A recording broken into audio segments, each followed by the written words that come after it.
안녕하십니까, 이진우입니다. 자, 오늘은 인도네시아가 그동안 금지했던 식용유 수출을 다시 시작한다는 소식 먼저 전해드리겠고요. 한국 정부와 미국 정부가 통화 스와프에 준하는 조약 체결을 논의 중에 있다는 보도가 나왔는데, 통화 스와프라는 걸 체결하면 그게 우리에게는 구체적으로 어떤 도움이 되는 건지 좀 살펴보겠습니다. 보험 상품 중에 달러 보험이라는 게 있습니다. 보험료를 낼 때도 달러로 내고 보험금을 받을 때도 달러로 받는 건데, 최근에 이 상품이 절판 마케팅을 하고 있어서 곧 없어진다, 그러니까 빨리 가입하라는 말씀이시겠죠? 예, 좀 들여다볼 필요도 있고 주의가 필요하다는 얘기 함께 들어보겠습니다. 5월 23일 월요일 손에 잡히는 경제 바로 시작합니다.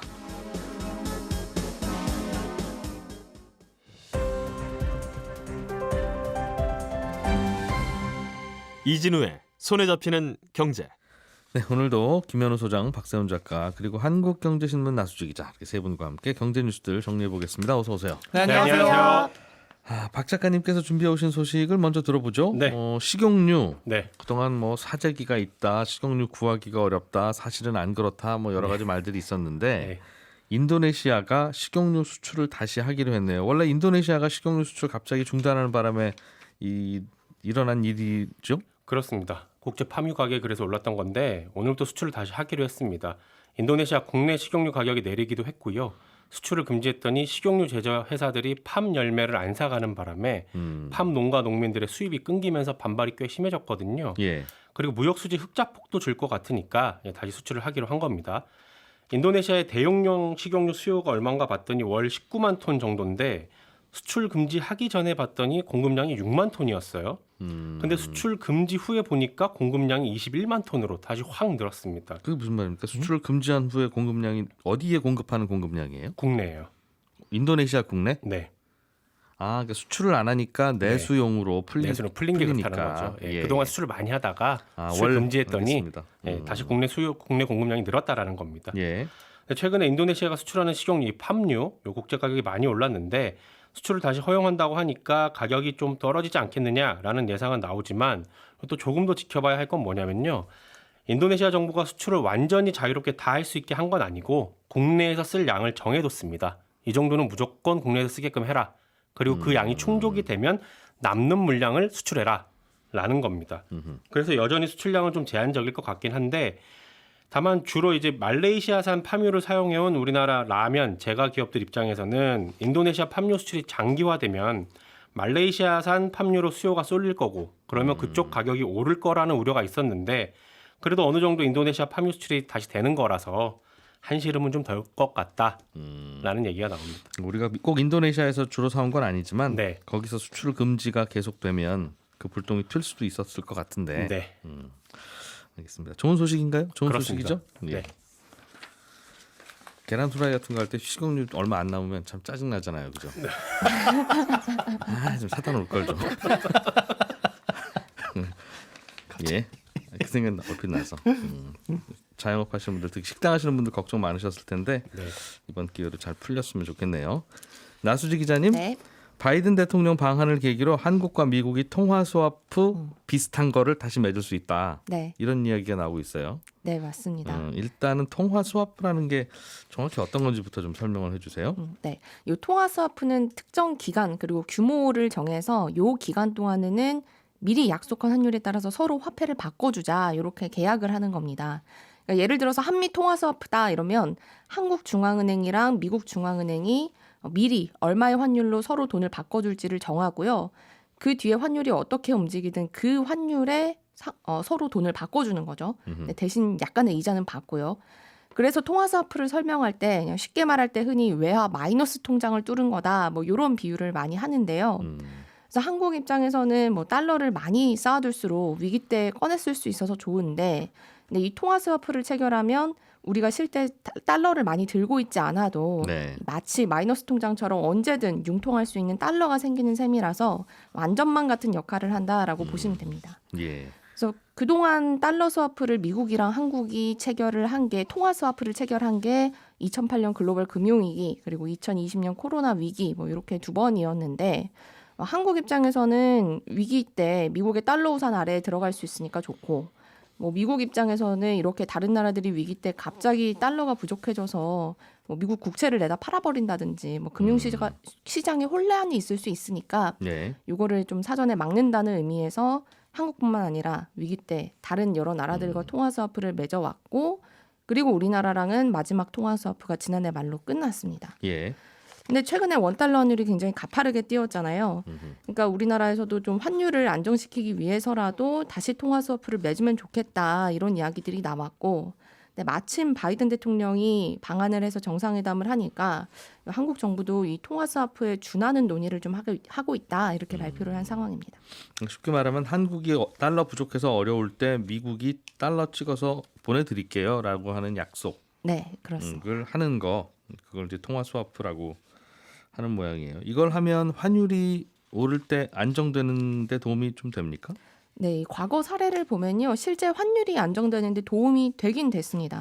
근데 그게 실제 한국의 달러를 가져와서 환율이 안정된 것보다는 요 스와프라는 계약이 체결됐다. 요 상징성 때문에 사람들이 그러면 앞으로 좀 환율이 안정되겠구나.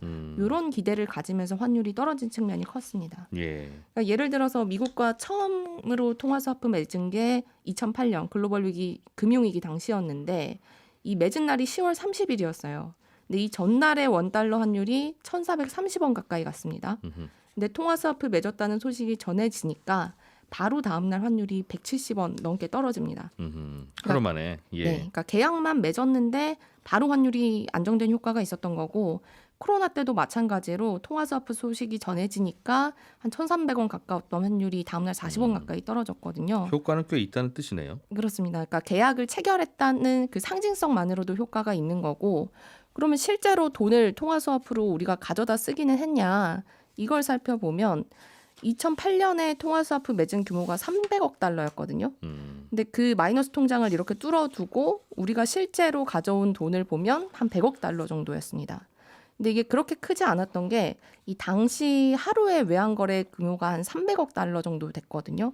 그러니까 이거 하루 외환 거래 규모에도 미치지 못하는 돈을 실제로 빌려온 거라서 그렇게 큰 규모는 아니었는데, 그러니까 실제 우리나라가 이 우리나라의 달러가 공급돼서 시장에 돌아다니면서 환율을 안정시키는 효과보다는 그냥 상징적인 효과가 더 크다 이렇게 보시면 됩니다. 뭐 그럼에도 불구하고 대한민국은 이제 달러 떨어질 일은 없겠네. 미국이랑 그렇습니다. 스와프를 했으니라는 생각을 하면 이제 그때부터는 환투기 세력도 좀 줄어들 거고 환율이 안정되겠죠.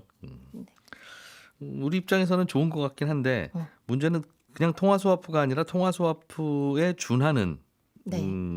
계약을 뭐 맺으려고 검토 중이다 이런 표현이에요. 그러니까 다른 겁니까? 통화 스와프를 하면 좋은데, 예. 근데 이 통화 스와프라는 말이 나온 게 그동안 우리나라 금융시장에 큰 위기가 있을 때만 나왔던 조치여서 이때 통화 스와프라는 얘기를 꺼냈다가 혹시 한국에 지금 글로벌 금융위기나 코로나 때처럼 좀 심각한 위기 상황이 있는 거 아닌가? 또 더군다나 한국이 먼저 미국에 통화 스와프를 요청하는 형식이 되면 외국인 투자자가 볼 때 한국 경제가 그렇게 힘든가? 뭐 이런 인상을 줄 수 있기 때문에 이 통화 스와프라는 말은 안 쓰겠다. 예. 이렇게 정부가 얘기를 한 거고요. 그럼 준하는 다른 방법은 뭐가 있냐? 그러니까 이 내용은 협상 중일 테니까 추정에 불과하긴 한데 통화 스와프가 한국 돈이랑 달러를 교환하는 거라면 예. 이 한국 돈 대신에 우리가 가지고 있는 미국 국채 그리고 달러를 교환하는 방식이 있습니다. 이게 말이 우리가 좀 외환 어렵지. 보유액으로 갖고 있는 미국 국채를 네, 그냥 내다 팔아서 달러를 구해오지 말고 미국한테 잠깐 담보로 맡기고 달러를 빌려왔다가 다시 달러가 생기면 그걸 다시 미국 국채로 돌려받는 네 그렇습니다. 시장을 통하지 않고 정부끼리 거래하자 그 말인 네, 것 그렇습니다. 같은데요. 네. 그래서 요거가 이제 하나 대신 미국 국채 교환하는 거 말고는 예. 그러니까 한국 입장에서 봤을 때 결과적으로는 동일한 효과를 내니까 지금은 요 한도가 600억 달러인데 요 한도를 조금 늘리면 통화 스와프를 체결한 것과 비슷한 효과가 있으니까 예. 이렇게 하지 않겠느냐라는 이야기가 나오고 있고요. 그래서 구체적인 내용은 좀 나와봐야 알겠지만 적어도 조만간 한국 외환시장 안정에 좀 도움이 되는 통화 스와프랑 비슷한 계약이 나올 가능성이 상당히 높다. 이렇게 보시면 됩니다. 만약 설명하신 게 그대로 이대로라면 네. 이거는 우리나라한테 좋을 건 별로 없고 미국한테만 좋은 거네요. 즉 통화 스와프는 원래는 우리나라에 없는 달러를 미국이 급하게 빌려준다는 마이너스 통장이었는데 이거는 우리나라가 이미 갖고 있는 미국 국채를 굳이 시장에 내다 팔지 말고 그걸 맡기고 달러를 받아오는 거니까 이건 뭐 그냥 굳이 대출로 치자면 주택담보대출 같은 거여서 맞습니다. 집을 팔아서 쓸 수도 있는 건데 팔지 말고 대출 받을 수 있게 해준다는 거니 뭐 조금 편해지나 뭐 이런 정도지. 사실 그러니까 요 제도를 쓰는 것도 네. 통화스와프를 미국이 다 체결해 주는 게 아니라 나름대로 골라서 체결을 하는데 그렇군요. 통화스와프에 못 들어간 국가들이 보통 요렇게 많이 했거든요. 그래서 요거를 늘린다고 실제 실효성이 있을까 이런 얘기는 나오기는 합니다만 예. 그래도 통화스와프를 당장 체결하기는 어려운 상황이라면 요렇게라도 하자. 알겠습니다. 그런 게 있었군요. 김현우 소장님, 네. 달러 보험 사세요. 달러 보험 가입하세요. 네. 이거 절판됩니다. 네. 지금 가입하시는 게 이익입니다. 하는 마케팅이 요즘 있습니까? 네, 그렇습니다. 오프닝에서 설명해 주신 것처럼 달러 보험은 달러로 내고 달러로 받는 외화 보험이라고도 하고 달러 보험이라고도 합니다. 이게 보험료 납입을 외화 예금 통장에 그냥 달러로 넣어 놓으면 달러가 빠져나가기도 하고요. 원화를 넣어두면 원화를 실시간으로 그날 환율에 따라서 적용을 해가지고 환전을 해서 원화로 빠져나가기도 합니다. 예. 그러니까 이제 매달 보험료가 원화로 빠져나가는 건 달라질 수가 있는 거죠. 그러니까 한 달에 100달러짜리 계약 이렇게 하게 되면 어떤 달은 뭐 10만 원, 11만 원이 나가기도 하고. 보험료를 달러로 낸다. 네, 그렇습니다. 그런데 나중에 사고가 나서 보험금을 받을 때도 뭐 달러로 10만 달러, 3만 달러 이런 식으로 달러로 나옵니까? 그렇습니다. 그런데 원화를 넣고 달러로 받을 때는 달러로 낼 때는 환전 수수료가 1% 내외로 발생을 하고 당연히 원래는 달러로 받아야 되는데 그것도 저 그냥 원화로 받을래요라고 한다면 이때도 환전 수수료가 발생을 합니다. 쉽게 말하면 우리가 미국 보험회사에 마치 미국인인 것처럼 해서 보험 가입한 거하고 똑같네요. 네, 그렇습니다. 그런데 그게 국내 보험사의 국내 상품일 뿐입니다. 근데 이 요즘에 달러 환율이 쭉 오르다 보니까 이 달러 보험이 마치 달러에 투자를 해서 환차익을 거둘 수 있는 상품이다라는 것에 좀 주로 초점을 맞춰서 판매가 되다 보니까 이게 이제 좀 불안전 판매 우려가 있다라는 거예요. 예. 보험은 보통 우리가 최소한 10년은 유지를 해야 하는 상품인데다가 그런 10년 동안의 장기적인 환율의 방향성까지 예측할 수는 없잖아요. 그리고 특히나 요즘처럼 환율이 많이 올랐을 때는 보험료를 뭐 비싸게 내는 삶이라서 이게 장기적으로 쭉 놓고 보면 어떨 때는 비싸게 어떨 때는 싸게 사서 이게 과연 이득인가 이 득실을 따지기도 어렵고요. 뭐 해외로 나가서 이민을 나는 갈 것이다. 그래서 보험금이 반드시 달러로 필요하다라는 경우가 아니라면 딱히 이제 가입이 유리한 부분을 찾을 수도 없습니다. 굳이 왜? 예, 그렇습니다. 이것 다만- 때문에 이제 불안전 판매가 우려돼서 금감원이 작년 말부터 이제 이에 대한 달러 보험에 대한 상품 개발 그리고 뭐 판매에 대해서 조금 더 까다롭게 보겠다라고 한 바가 있거든요. 그게 이번 달, 다다음 달 이제 7월부터 조금 더 강화가 됩니다. 예. 절차가 까다로워지다 보니까 가입을 하려는 사람들은 조금 더 이 상품에 대해서 자세한 설명을 들어야 된다. 그러니까 가입자 입장에서는 크게 달라지는 건 없어요. 상품이 안 좋아지거나 뭐 가입이 어려워지는 건 없는데 파는 분들 입장에서 좀 불편해져요. 그렇죠. 그런데 이걸 두고 이제 7월부터는 가입이 어려우니까 달러 보험이 필요하신 분들은 미리미리 서두르셔라라는 기사가 눈에 띄어서 꼭 그런 건 아니다. 예, 그렇습니다. 절판 마케팅에 좀 주의를 하시고 잘 따져보시고 가입을 하셔야 된다라는 뜻에서 가져온 소식입니다. 이 달러 보험은 장점은 나의 자산 포트폴리오 중에 미국 자산이 있으면 좋지. 나중에 뭐 그게 이제 기축통화라고 하니까. 네. 그래서 뭐 미국 주식도 투자하고 그러는 건데라고 생각하시는 분은 뭐 그게 장점일 거고. 네. 단점은 뭡니까? 단점이라고 한다면 이게 환차익을 노리고 들어갈 부분은 아니라는 거죠. 그리고 앞서 말씀드린 대로 원화로 쓴다고 한다면 예. 불필요한 전신환 수수료가 들어갑니다. 그러니까 내가 그냥 원화 보험을 가입하게 되면 그게 예. 보장성 보험이든 저축성 보험이든 전신환 수수료만큼은 안 들어가잖아요. 그 환전 수수료. 예. 그런데 이 보험을 가입해서 원화로 쓸 거는 불필요하게 한번 들어갈 때 환전하고 나올 때 환전하는 불필요한 비용이 추가가 된다는 거죠. 그래서 반드시 달러로 내가 달러 현금이 많고 나중에 달러를 꼭 받아야 되고 이런 상황이 아니면 달러에 투자하는 게 아니라면 예, 그렇습니다. 쭉 보험료 붙다 보면 달러 가치가 오를지 떨어질지는 모르는 거니까. 맞습니다. 알겠습니다. 카카오 모빌리티라고 이게 대리운전 호출해 주는 서비스가 있나 봐요. 네, 그렇습니다. 그런데 대리운전 업체들을 상대로 불법 대출을 해주고 있다. 네. 그래서 좀 논란인 모양인데 네. 이게 무슨 말입니까? 이 카카오 모빌리티 우리가 택시 호출 말고도 대리운전 호출 서비스도 있는데요. 카카오 모빌리티의 100% 자회사인 CMNP라는 곳에서 예. 3년 전에 2019년에 콜마너라는 업체를 인수를 했어요. 이 콜마너라는 업체는 뭐 하는 곳이냐면 대리운전 보면 다양한 번호들 있잖아요. 예. 그거별로 다 각각의 회사들인데 그런 대리운전 업체에 전화가 걸려오면 대리 기사님들이 필요하죠. 그걸 이제 중간에서 연결해 주는 업체가 이 콜마너라고 보시면 됩니다. 그럼 대리운전 업체는 여기저기 번호 마케팅을 해서 손님 그렇죠. 대리운전 하실 손님을 끌어들이기만 하고 네. 실제로 기사를 구해주는 그런 곳은 콜마너라고 하는 솔루션이다. 네, 그렇습니다. 이 콜마너 비슷한 일을 하는 곳들이 몇몇 있는데 규모가 꽤 큽니다. 예. 그런데 요걸 이제 인수한 CMMP라는 곳에서 이 전화번호들 있죠. 예. 대리운전 업체의 전화번호는 지금 말씀해 주신 것처럼 사실은 가장 중요한 영업권일 수 있는데 그 전화번호를 담보로 대출을 해주고 만약에 상환하지 못하면은 담보로 잡은 전화번호를 가져가는 식의 대출을 해주고 있었다. 요게 사실은 작년 10월 국정감사에서 지적사항이 있었어요. 예. 그러니까 대부업 등록을 하지 않았는데 무등록으로 대부업을 불법 대출을 해주고 있다라는 게 문제가 됐었던 거죠.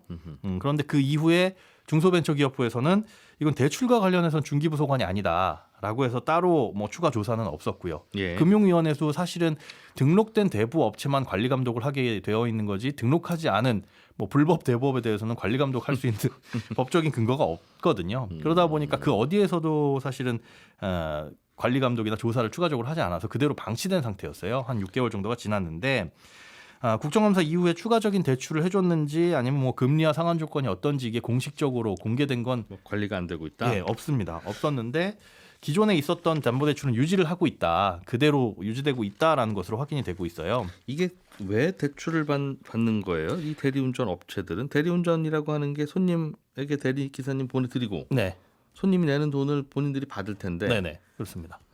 업체가 돈이 필요한 이유는 다양할 수가 있겠죠. 그런데 여기에서 빌리는 이유는 제도적인 금융기관에서 돈을 빌리기 어려운 업체인 경우. 그러니까 대출을 받은 금액을 보니까 2천만 원에서 많게는 3억 원 정도예요. 아마 대리 기사한테는 먼저 돈을 주고 네. 대리 업체가 그날 줘야 되니까. 네, 그리고 이번 달에 내가 대리운전 몇 콜 받아서 몇 번 보냈다 하면 나중에 그 돈을 한꺼번에 뒤에 받는 모양이군요. 카카오 등으로부터. 그럴 수도 있겠고요. 이게 수금을 그런데 한 업체로부터. 예. 사실은 업체 그런 대출을 해준 업체 대상이 많지는 않습니다. 한 30여 곳에 불과해요. 그러다 보니까 뭐 돈이 필요한 경우에는 다른 곳 은행에서 돈을 빌릴 수 없으면 예. 아무래도 뭐 은행의 금리가 더 낮을 가능성이 높으니까요.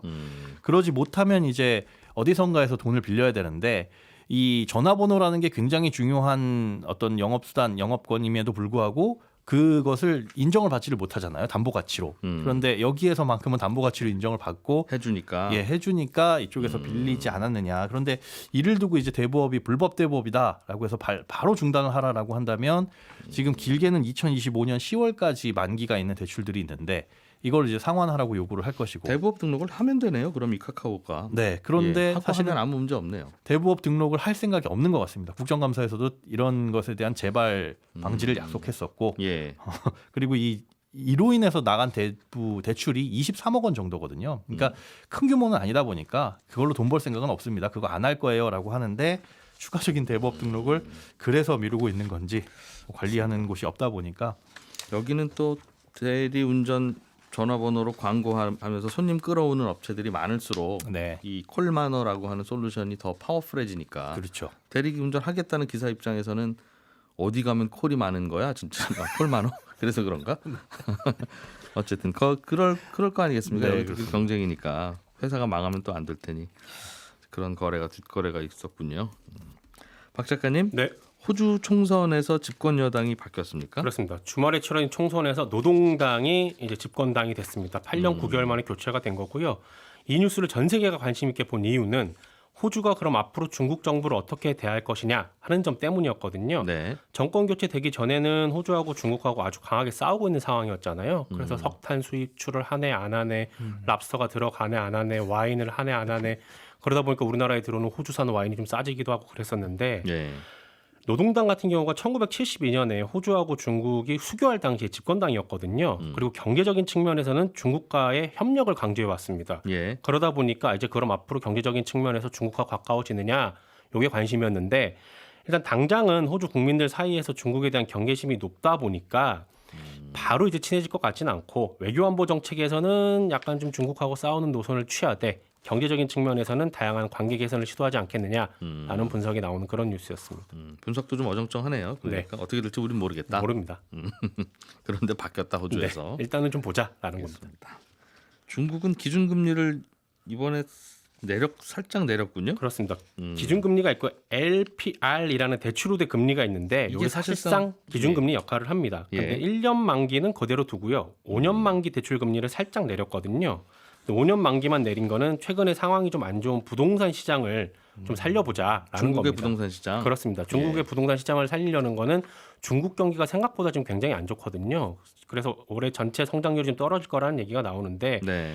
다만 1년짜리는 그대로 두고 5년짜리만 내린 거라서 이게 단기적인 외환 유출은 좀 막고 장기적으로는 경기 회복을 좀 해보자라는 걸로 해석이 나옵니다. 근데 야, 중국이 금리를 내리면 일단은 빠져나가겠죠. 미국은 금리 그렇습니다. 올리는데 중국은 내려? 그럼 그렇습니다. 우리는 이제 미국으로 갈래? 이제 그렇죠. 하는 투자자들이 생길 수 있다는 뜻이니까. 그렇습니다. 그래서 아마 이게 지금 미국, 중국 정부의 가장 큰 걱정일 텐데 내릴 수도 없고. 그렇습니다. 우리나라도 이번 주에 기준금리 결정하는 회의 열거든요. 예. 근데 미국은 지금 가파르게 올리려고 하고 있고 중국은 또 반대로 살짝 좀 내리려고 하는 상황이라서 어느 쪽으로 보조를 맞춰야 할지 아마 조금은 고민을 할 겁니다.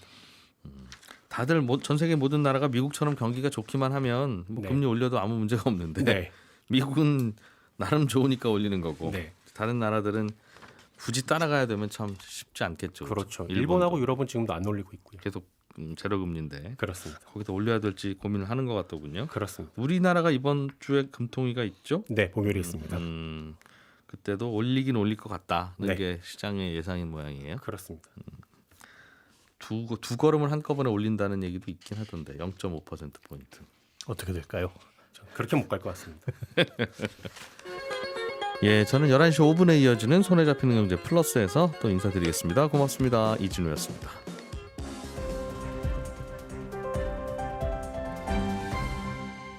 경제를 생각하는 사람들의 즐거운 습관. 이진우의 손에 잡히는 경제.